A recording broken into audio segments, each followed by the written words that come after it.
बिस्मिल्लाहिर्रहमानिर्रहीम, अस्सलाम वालेकुम। मैं गौहर भट्ट आपके सामने इस खबर बल्कि इस खुशखबरी के साथ हाजिर हूँ कि डस्के का बक्सा जो है ना वो हुकूमत के गले में पड़ गया, जिसमें ढोल नहीं पाई जाता उस तरह उनके गले में पड़ गया। और ये क्या है, ये NA-75 का जो इलेक्शन था उसके हवाले से जो इलेक्शन कमीशन ऑफ पाकिस्तान का फैसला था उसके ख़िलाफ़ गए थे अली असजद मल्ली साहब जो कि PTI के कैंडिडेट हैं, और वहाँ पर जाकर उन्होंने बड़ा रोला रप्पा पाया, जनाब सिर्फ तैयां जी होया दा की करते पे हो तैयां जी का राह छोड़ो ना, इस तरह करके उन्होंने अपनी जो है वो वहाँ पे दलाइल दिए। लेकिन जाहिर है कि मैंने ये स्टाइल सियालकोटी साहब अपनाने की कोशिश की है।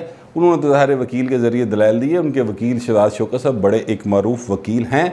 वहाँ पर बड़ी ज़बरदस्त बहस हुई, लेकिन सुप्रीम कोर्ट ऑफ पाकिस्तान ने उनकी पटिशन को खारिज कर दिया, अपील को खारिज कर दिया और कहा कि नहीं, जो नून लीग कह रही है वो भी ठीक है और जो इलेक्शन कमीशन ऑफ पाकिस्तान ने फैसला दिया वो भी दुरुस्त है, जाकर इलेक्शन लड़ो, बहुती गल्ला गुल्ला ना करो। अच्छा, अब इसके क्या नताइज निकलेंगे? पहली बात तो ये है कि ज़ाहिर है 10 अप्रैल को इलेक्शन होगा, तो जो वहाँ पर हुकूमती उम्मीदवार के साथ होनी है ना, अल्लाह अल्लाह अल्लाह, मेरा अपना ख्याल है बहुत बुरी होनी उन्होंने नाल। लेकिन जाहिर है कि वहाँ पर जब वोट निकलेंगे तभी पता चलेगा। मैंने तो अपना ख्याल ही पेश किया। मुझे लगता ये है, बल्कि मुझे यकीन है कि तहरीक इंसाफ के उम्मीदवार को की हार यकीनी है उसके ऊपर इस इलेक्शन में। लेकिन जाहिर है ये अब हल्के के अवाम फैसला करेंगे अपनी वोट की पर्ची के साथ। पहले बर्छी चलाने की कोशिश की थी तो नतीजा वेख लिया कि दोबारा इलेक्शन ही जाना पाया। इस दफ़ा शायद हुकूमत जो है ना थोड़े जे होश के नाहुन ले और जो आवाम की विल है ना उसको प्रॉपर तरीके से बाहर आने देगी, ये मेरा ख्याल ही है। लेकिन चूँकि ये हुकूमत यू टर्न लेने में माहिर तरीन हुकूमत है, 24 घंटे नहीं कटती अपनी गल दे उत्ते, इस तरह करके यू टर्न लेती है, तो ये हो सकता है दोबारा यू टर्न ले ले और फिर कहे नहीं नहीं असी एक बारी फिर जड़ा ना हुण पहले तईयां च कीता सी, हुण असी 100 तईयां च करांगे, यानी बख्शे गैब। तो हो सकता है वो इस तरह की हरकत भी कर सकते हैं। लेकिन जिस तरह से नून लीग ने अपने वोट पे पहरा दिया है, और ये बड़ा ज़बरदस्त उनका, मैंने तो बड़ा चंगा लगा है कि वो आखिरी हद तक गए हैं। और उसका जो है नतीजा ये निकला कि उनके उम्मीदवार जो हैं, उनकी उम्मीदवार नुशीन इफ्तिखार साहबा, वो अब काफ़ी पुरुमीद हैं कि वो बड़े मार्जिन के साथ जीत जाएंगी। वैसे पहले भी इलेक्शन अगर प्रॉपर होता तो नून लीग बड़े ज़्यादा मार्जिन के साथ जीत जाती, कोई शुबे की बात नहीं इसमें। अब भी अगर इलेक्शन प्रॉपर होगा तो जीत यकीनी है नून लीग की, क्योंकि वहाँ पर जितनी भी PDM की जमातें हैं उनका कोई उम्मीदवार वहाँ पे नहीं है। पीपल्स पार्टी ने भी उम्मीदवार नहीं दिया हुआ। ऐसा समझ लो कि 1 to 1 ही मुकाबला होना है और उसमें जाहिर है कि नून लीग जीत जाएगी। खैर, इस फैसले से जो हुकूमत को सुबकी हुई है वो सिर्फ ये नहीं हुई कि इलेक्शन दोबारा लड़ना पड़ा, इस फैसले से हुकूमत का ओवरऑल एक मौक़िफ़ भी जो है ना वो भी मुँह पे आके वजह। और वो क्या है, वो आपको याद होगा शफकत महमूद साहब थे और 2-3 शिबली फराज साहब, फवाद चौधरी साहब, शहबाज गिल साहब, इस तरह के काफ़ी सारे जो मिनिस्टर हैं उन्होंने बैठ के बड़े पक्के मुंह से कहा था कि जनाब इलेक्शन कमीशन ऑफ पाकिस्तान जो है ना उन सबको रिज़ाइन कर देना चाहिए। ये सारी बात शुरू हुई थी ये डस्के के इलेक्शन से, और उस डस्के के इलेक्शन के बाद फिर आहिस्ता आहिस्ता सेनेट के इलेक्शन में आई, फिर सेनेट के इलेक्शन के बाद वो चीज़ें चलती गई। तो वहाँ पर उन्होंने कहा कि ये जो फैसले हैं ना, ये इलेक्शन कमीशन जानिबदाराना फैसले कर रहा है, हमें सुने नहीं जाता, हमारी बात ही नहीं होती और दूसरी साइड को देखते जा रहे हैं, ये तो बड़ी ज़्यादती हो रही है। इस तरह की बातें की थी। उन्होंने कहा ये जानेदार हो चुका इलेक्शन कमीशन, कार जाए, ये उनका मौक़िफ़ था। लेकिन सुप्रीम कोर्ट ऑफ पाकिस्तान ने जो आज फैसला दिया उसमें उन्होंने कहा कि नहीं जनाब, इलेक्शन कमीशन ऑफ पाकिस्तान का ये इख्तियार है और उन्होंने बिल्कुल आइन और कानून के मुताबिक फ़ैसला दिया है। लिहाजा हुकूमत जो है ना उनको एक और यानी पई है बाकायदा तौर पे। ये ज़ोर का धजगा ज़रा धीरे से लगा है। अगर महसूस करने हों ना, महसूस करने हों तो थोड़ी जी शर्म कर लें। लेकिन यह ज़ाहिर है इनमें कोई शर्म, कोई हया वाली, वो जो ख्वाजा आसफ़ साहब ने कहा था वो कोई ऐसी बात मेरा ख्याल है कि इनमें नहीं है। अब जो 10 अप्रैल का इलेक्शन है वो तो होगा, लेकिन जो जस्टिस उमर अता बंदयाल साहब ने आज फैसला दिया ना उस पर PTI काफ़ी शशदर सी रह गई। उनको ये उम्मीद नहीं थी।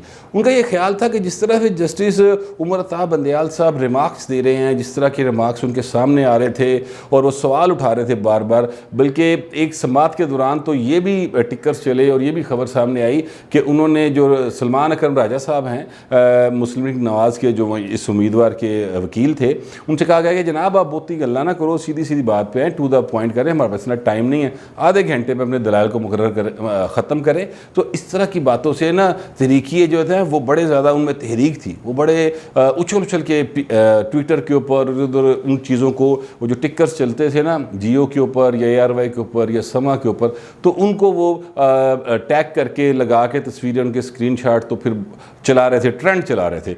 आज जो हुआ है NA 75 का फैसला, तो सारे नींबू चाने जो के भाई, नींबू चाना समझते हैं ना, हाँ, यानी वो शर्मिंदा से होकर बैठ गए हैं। शर्मिंदा तो खैर उन्होंने क्या होना है बाहर, लेकिन है गल शर्मिंदगी अली जो महसूस कर, मगर क्या करें, ये हिस्सा शायद उनमें बहुत कम है। अच्छा, अब मरीम नवाज़ साहबा जो है ना, उन्होंने ये एक ट्वीट किया, और ट्वीट आपकी स्क्रीन पे आपको नज़र आ रहा होगा। वहाँ पर उन्होंने जो मुतालबा किया वो बड़ा जायज़ मुतालबा है, इसमें कोई शुबे की बात नहीं। उन्होंने कहा कि देखिए, सिर्फ री-इलेक्शन जो है ना वो काफ़ी नहीं है, जिन्होंने पहले वोट चोरी किए हैं ना उनको सज़ाएँ देना लाजमी है और उनको हिसाब देना होगा। ये बात बिल्कुल दुरुस्त है, क्योंकि आइन के मुताबिक वोट चोरी करना जो है ना वो आइन शिकनी है, तो इसकी सज़ा जो है ना वो फिर कितने और चली जाती है। मैं कोई कानूनी आइनी माहिर नहीं हूँ, लेकिन मेरे ख्याल में इसकी सज़ा जो है ना वो कम अज़ कम भी उम्र कैद होनी चाहिए ताहयात, ताकि ये जो वोट चोरी का सिलसिला है इन्हों तो कितने ब्रेक मारो यार। अच्छा, मरीम नवाज़ साहबा की ये जो बात है ना, इसके बाद मैं आपको थोड़ी सी अब इस बात में गल बढ़ाने लगा और आपको खोल के बात बताने लगा कि मुस्लिम लीग नवाज़ जिसने ये स्टैंड लिया है कि वोट को इज़्ज़त दो, वो अपने स्टैंड से पीछे हटने को तैयार नहीं है। मियाँ नवाज शरीफ इस हवाले से बड़े ज़िद्दी से करैक्टर है, वैसे माजी में भी रहे हैं, लेकिन इस दफ़ा ज़िद्द उन्होंने को वो ही ला ली है। और वो जो ज़िद्दी करैक्टर हैं वो किस तरह से ज़िद्दी करैक्टर हैं वो मैं आपको बताता हूँ। आपको याद होगा कि 2099 में जब परवेज़ मुशर्रफ ने कू किया और उसके बाद नवाज शरीफ साहब एक दस्तखत करके एक मुआहदे के ऊपर पाकिस्तान से बाहर चले गए, तो वो वापस आए, तो वापस आकर जब वो इक़्तिदार में आए 2013 में, तो उन्होंने परवेज़ मुशर्रफ के ख़िलाफ़ आइन तोड़ने की कार्रवाई शुरू कर दी और वो उस बात से बाज नहीं आए। उन्होंने कहा कि ठीक है, वो जो कुछ भी उन्होंने किया सी, मगर जिन्होंने आइन तोड़ा उनके खिलाफ कार्रवाई होनी चाहिए। मियाँ साहब ने ये कार्रवाई शुरू की और उसके बाद मियाँ साहब के ख़िलाफ़ कार्रवाइयाँ शुरू हो गई। फिर PTI जो है उसको ऐसे ही करके धरने की ऑफ़र हुई, वो धरने की तरफ चल पड़ी। फिर 126 दिन का धरना था, फिर सुप्रीम कोर्ट की दीवारों के ऊपर और के बाहर गंदी कपड़े लटकाए जा रहे थे और कौमी असम्बली के बाहर जो है वो एक कब्रें खोदी जा रही थी और वो सारा कुछ हो रहा था। लेकिन मियाँ साहब ने उस कार्रवाई को कहीं ब्रेक नहीं लगाई। उन्होंने कहा वो सिलसिला चलता रहेगा, चलता रहेगा, चलता रहेगा, और फिर वो सिलसिला चलता रहा। फाइनली जाके उनको सज़ा भी सुनाई गई, लेकिन फिर उस सज़ा को लाहौर हाई कोर्ट के एक बेंच ने अब उसकी ख़त्म कर दिया। लेकिन उस पर ज़ाहिर कानूनी माहिरीन के एतराज़ात हैं और वो कानूनी सा मसला, उस पर मैं कुछ नहीं कह सकता। लेकिन मैं कहना ये चाह रहा हूँ, मैं अपना पॉइंट जो बताना चाह रहा हूँ कि मियाँ नवाज शरीफ जिस गल की ज़िद ला ले ना, फिर तो पीछे नहीं हटता। और इस दफ़ा जो उन्होंने ज़िद लगाई है ना, वो बड़ी पक्की किस्म की ज़िद है। वो कहते हैं कि जनाब ये कोई बात ही नहीं है कि आप वोट चोरी करें और उसके बाद आप माफ़ी मांग लें या आपको कुछ ना कहा जाए, ऐसा नहीं होगा, नहीं पाए, ऐसा दफ़ा इंज नहीं होएगा। अब आपने जो किया है, अब आपको उसका पूरा भुगतान करना पड़ेगा, अब आपको उसकी सज़ा मिलेगी। और इस बात पे पूरी तरह मुस्लिम लीग नवाज़ जो है ना वो खड़ी है, क्योंकि मियाँ नवाज शरीफ खड़ा है। हालांकि नून लीग में बहुत सारे ऐसे करैक्टर्स मौजूद हैं जो कहते हैं कि यार भाई मियाँ नवाज शरीफ को समझाओ किहड़े पासे टुर पे।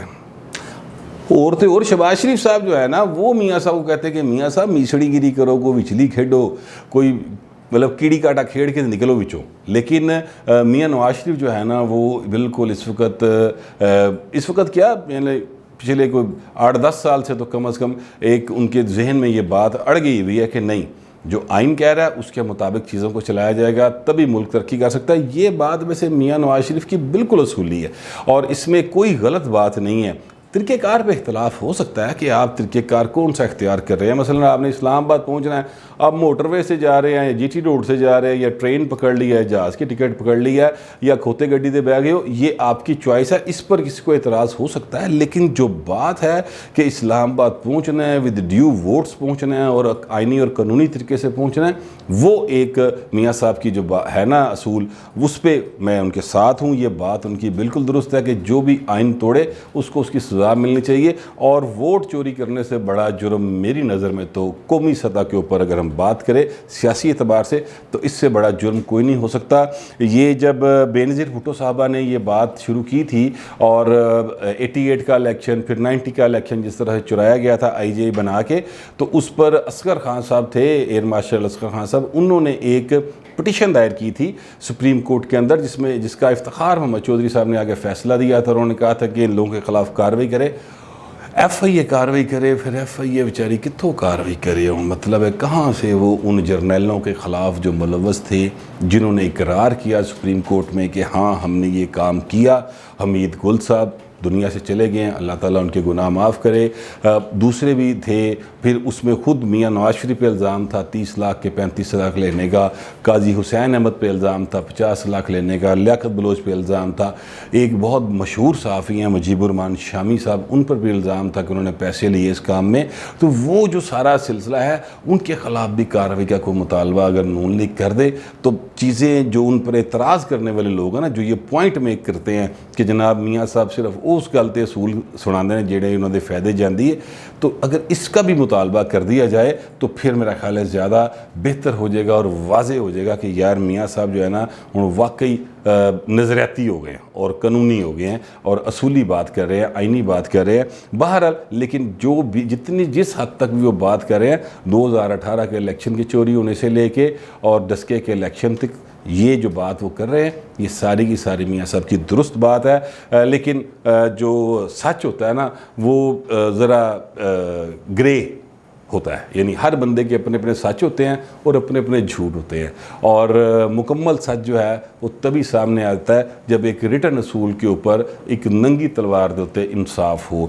ये आज के जो इलेक्शन था उसके ऊपर मेरा तबसरा था और मेरा ख्याल था, वो मैंने आप तक पहुंचा दिया। लेकिन एक सवाल है, कल मैंने एक वीडियो की थी जो पीपल्स पार्टी के हवाले से थी कि पीपल्स पार्टी ने बाप के जो वोट लिए हैं उस पर पीपल्स पार्टी के अंदर बहुत ज़्यादा जो है वो तज़ब्ज़ब है और लोग इस पर बात कर रहे हैं। मुस्तफ़ा नवाज़ खोखर साहब ने बात की, मियाँ रज़ा रब्बानी ने बात की और अब सेनेटर एतज़ाज़ अहसन साहब ने भी बात की। अच्छा, मैंने जब वो वीडियो की तो बहुत सारे लोगों ने देखी और फिर मुझे पीपल्स पार्टी के काफ़ी लोगों का रिस्पांस भी आया। बड़े नामवर लीडर हैं लेकिन मैं उनका नाम नहीं लूँगा और उन सब ने मेरी बात से इत्तफाक भी किया और उन्होंने कहा कि गल ताड़ी ठीक है कि वोट हमें नहीं लेने चाहिए। एतज़ाज़ अहसन साहब ने भी इस बात को इंडोर्स किया, मेरी वीडियो देख के नहीं किया, वैसे ही उन्होंने इंडोर्स किया अपने तौर पर कि ये बात बिल्कुल ठीक है, बाप के वोट नहीं लेने चाहिए थे और इससे पार्टी की जो है नज़रियाती हिसाब से प्रॉब्लम हुई है। एक व्यूअर हैं हमारे तारक अवान साहब, उन्होंने ये सवाल किया कि अगर कौमी असम्बली में हुकूमती अरकान से वोट लेकर मुंतखब करवाना जो है यूसुफ रज़ा गिलानी उनको दुरुस्त है तो फिर सेनेट में हुकूमती अरकान के वोटों से अपोजिशन लीडर बनना गलत क्यों है, ये उन्होंने सवाल किया है। देखिए तारक अवान साहब, जब कोई आप वोट कास्ट करते हैं जाकर खुफिया तौर पे तो ये आपकी फ्री विल होती है कि आपने किसको वोट कास्ट करना है और उसमें ज़रूरी नहीं है कि सिर्फ हुकूमती अरकान ने वोट दियो यानी तहरीक इंसाफ ने वोट दियो, वहाँ पर उनके पास 20 से ज़्यादा वोट इत्तेहादियों के भी हैं। हो सकता है उनमें से किसी ने वोट दे दिया हो, अभी आप किसी को पॉइंट आउट नहीं कर सकते। लेकिन यहाँ पर तो यार हद ही हो गई ना, यानी जो लोग 3 बंदे जिन्होंने पिछले सेनेट के चेयरमैन के इलेक्शन के अंदर वोट किया बैठकर संजरानी साहब को, उन्होंने हफ्ते बाद ही एहसास होया कि हो असी गलत बंदा इलैक्ट कर लिया तो वो जाके गिलानी साहब के साथ बैठ गए। हफ्ते पहले गिलानी साहब दे की सिर ते सिंह संजनाद है। ये जो है ना सीधी एक मैं समझता हूँ कि उन्होंने सियासी बददयांती है और जो की गई है और इस पर पीपल्स पार्टी को पे तो करना पड़ रहा है बहुत ज़्यादा आवाम के अंदर और सोशल मीडिया पे उनकी पार्टी के अंदर भी आवाज़ें हैं, लेकिन मुस्तकबिल में भी ये एक सारी उनकी जो सियासत है उसको इसने दागदार कर दिया, ये मेरा ख्याल है। और अगर आप इससे मुत्तफिक नहीं हैं तो फिर सवाल पा दो, मैं फिर जवाब दे देंगे। फिल वक्त इतना ही, मिलते हैं अगले वीडियो।